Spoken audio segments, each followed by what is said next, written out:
papel debe jugar el gobierno a la hora de contribuir a la difusión y expansión de las nuevas tecnologías de la información? ¿Cuál es la realidad de la situación? Bueno, la realidad de la situación es que el gobierno está respondiendo, como siempre, a lo que sería el infocapitalismo, que está en plena expansión, y es difícil incluso pedirle algo al gobierno, ¿no? Porque creo que toda la perspectiva que llevamos trabajando en los últimos 3 o 4 años a nivel de telemática antagonista, de construcción de espacios tecnológicos abiertos y participativos, se ha construido al margen de los gobiernos y de los estados, precisamente por un descontento frente a lo que llamamos democracia, pero no deja de ser, en definitiva, pues, un juego de poderes donde el capitalismo marca las líneas de subvención política, industrial y tecnológica, ¿no? Especialmente el espacio tecnológico está, o la parte de participación pública en investigación y ciencia está volcada sobre la industria militar, sobre la tecnología militar, sobre grandes proyectos de investigación internacionales, como aceleradores de partículas o proyectos de espacio, etcétera, y hay muy poca investigación social, muy poca investigación volcada sobre los problemas reales de necesidades sociales, ¿no? Entonces, lo que creo que es especialmente interesante de estos últimos 10 años es que se han desarrollado las herramientas suficientes para que la propia sociedad vaya satisfaciendo sus necesidades y vaya desplegando sus proyectos de investigación, su construcción de herramientas, etcétera, ¿no? Algo para lo que ha sido fundamental el software libre y el construir una comunidad que comparta conocimiento y técnicas de cómo generar tecnología autónomamente. Algunas medidas, como el polémico canon de las GAE, apuntan directamente hacia una cierta voluntad de reducir las libertades digitales. ¿Crees que está amenazada la libertad de expresión en la web? ¿Hasta qué punto actúa la censura? ¿Cómo actúa la censura en Internet? Bueno, ya desde el surgimiento de la LSSI nos planteamos que iba a haber una transformación radical de lo que había sido la red hasta ahora, porque los gobiernos en general apenas habían habían creído en Internet, ni siquiera Microsoft. Su estrategia de mercado se percató de la importancia de Internet muy tarde, cuando el Internet Explorer, etcétera, cuando había perdido muchas batallas que luego ha conseguido recuperar, pues, con sus técnicas monopolísticas, etcétera, ¿no? Pero lo mismo ha sucedido a nivel gubernamental. Y fue precisamente después del fracaso de las .com cuando creemos que el gobierno o el capitalismo forzó al gobierno a estructurar el ciberespacio, a estructurarlo de tal forma que el concepto de propiedad intelectual y de comercio con el material cultural colectivo, que es la información, que es el conocimiento, se pudiera establecer, ¿no? Y claro, ya desde el comienzo nos dimos cuenta que la ley que había creado el gobierno no era una ley que iba de un día para otro a censurar directamente a cada uno, sino que es una ley suficientemente ambigua como para ser aplicada en el momento en el que le interese al gobierno aplicarlo. Es decir, si aplicaran a rajatabla la LSSI y otras leyes anti-copyright de forma masiva, paralizarían el país, es imposible. Entonces, el análisis que hicimos es que las leyes que se están desarrollando van a ser leyes que se van a instrumentalizar para intereses concretos y para momentos concretos y para frenar movimientos sociales que van a surgir en favor de la libertad de expresión, de la libertad de compartir información, etc. Y lo hemos visto en webs que ya han sido censuradas, como ha sido el caso de putasgae.com o Marcianos, en la que se han aplicado la ley siempre de forma un poco indirecta y sobre todo presiones extrajudiciales también, o sea, junto a la ley, presiones extrajudiciales de grandes corporaciones para cerrar páginas web, ¿no? Entonces, de este modo, Internet se está dejando de lado un poco todo lo que es la transmisión de conocimientos para convertirse un poco en una autopista que conecta flujos económicos. Eso es. ¿Hasta qué punto crees que han cambiado en este mare magnum que se está produciendo el modo de relacionarse de las personas? Es muy difícil también hablar de Internet en general. Yo creo que Internet es como una gran ciudad en la que uno llega y si llega como turista apenas es capaz de arañar la superficie de la riqueza comunitaria que hay, ¿no? Entonces yo creo que Internet es una grandísima ciudad donde hay muchos barrios y hay muchas formas de comunicarse. Nosotros apostamos por la autogestión tecnológica, y creo que hemos creado comunidades de intercambio de información y de habilidades, comunidades con lazos emocionales, comunidades en fin, con desarrollo de proyectos, etcétera, bastante sólidas, pero por supuesto hay otras experiencias de Internet que son puramente pues, triviales, de chats o puramente comerciales, ¿no? de consumir online desenfrenadamente. Entonces se trata de expandir esas culturas cooperativas que la red aún permite esos espacios, que los estamos construyendo, los estamos defendiendo y están también creciendo, ¿no? El problema es que de alguna manera nos están cercando y que sí que empieza a haber un conflicto abierto, cuando antes era más un espacio pues, que cada uno convivía en armonía, más o menos. Dentro de estas propuestas, ¿qué papel juega la vuestra? ¿Qué aportáis de nuevo para mantener alejada lo que es la red de estas influencias e intereses económicos y gubernamentales? Bueno, principalmente estoy comprometido con varios proyectos. Uno de ellos es Indominio.net, en el que la propuesta clara es romper la dicotomía entre cliente y servidor, que es una dicotomía de tipo comercial que define la forma de utilizar Internet. Nosotros somos un servidor autónomo dentro de Internet, donde las personas que participan en ese servidor son las que la gestionan y lo administran al mismo tiempo. Eso provoca una especie de feedback, de tal manera que la propia comunidad se convierte en una comunidad de aprendizaje y una comunidad que desarrolla sus propias herramientas de comunicación, y eso ha ido abriéndose a muchos otros colectivos y se ha ido creando un espacio autónomo, ¿no? Y creemos que cuanto más indominios haya, cuanto más servidores autónomos se generen tanto en un pueblo, porque la gente quiere crear su servidor local, que luego se puede conectar o no a Internet, como otros colectivos o redes, como es el caso de redes Indimedia, por ejemplo.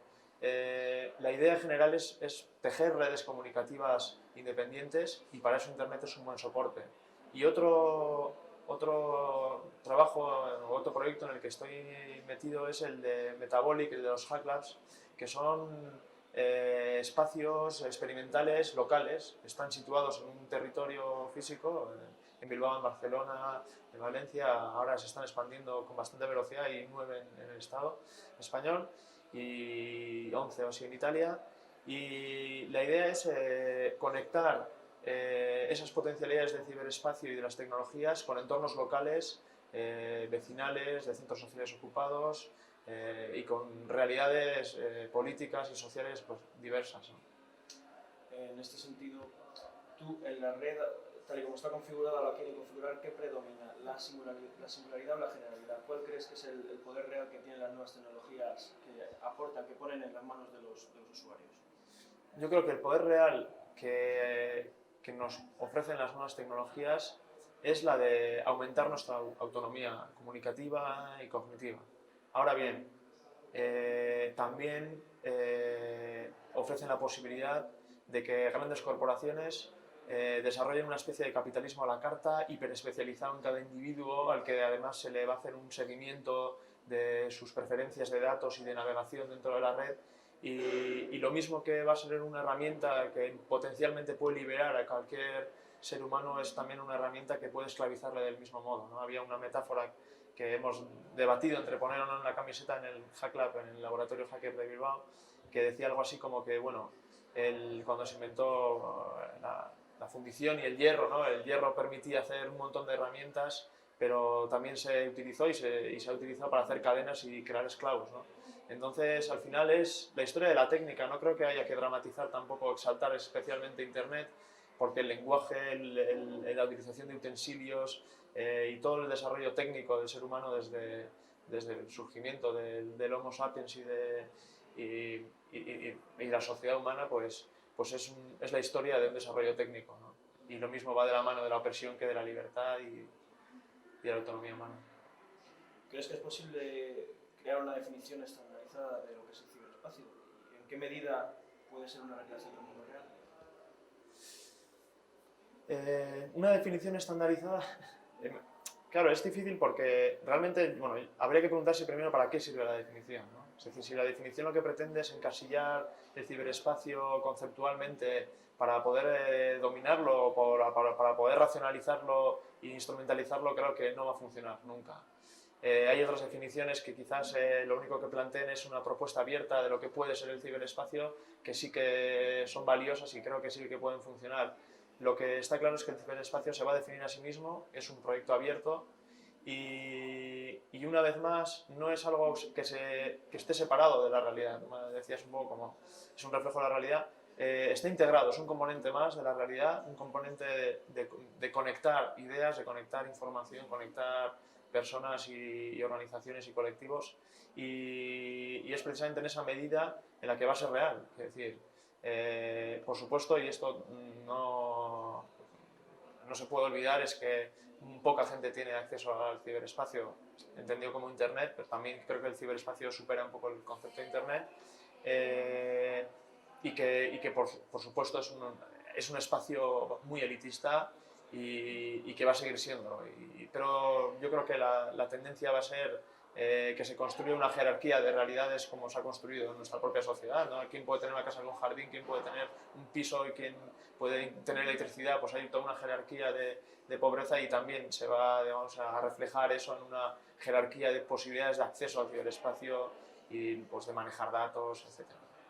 En ese sentido, este ciberespacio elitista, que solo acceden unos cuantos, ¿crees que realmente fomenta la participación? ¿Crees que es una utopía hablar de comunicación horizontal, que solo se puede dar en círculos muy cerrados? Yo creo que no es una utopía porque es una realidad ya. Otra cosa es cómo queremos o hasta qué punto queremos expandir ese modelo como válido para solucionar una serie de conflictos, ya sean el conflicto de la pobreza, el de la ecología, el de otros, ¿no? Lo que está claro es que la comunicación es el fundamento de la construcción social. Entonces, en ese aspecto creo que el desarrollar herramientas de comunicación participativas es siempre algo que va a fortalecer a la sociedad y la justicia social. Siempre y cuando los mecanismos sean de comunicación, no como la televisión, que no es unidireccional completamente, impositivo, etcétera, ¿no? Entonces, habría que desarrollar un poco más es decir, uno de los defectos, yo creo, a veces, o de la malinterpretación de un discurso como el nuestro, que cree que la tecnología es un mecanismo para construir sociedad de una forma horizontal y justa, es que parece que queremos imponer Internet en todas las sociedades, etc. Eso no es cierto. Sí, tenemos que defender y defendemos un concepto de tecnología que va mucho más allá de la tecnología electrónica.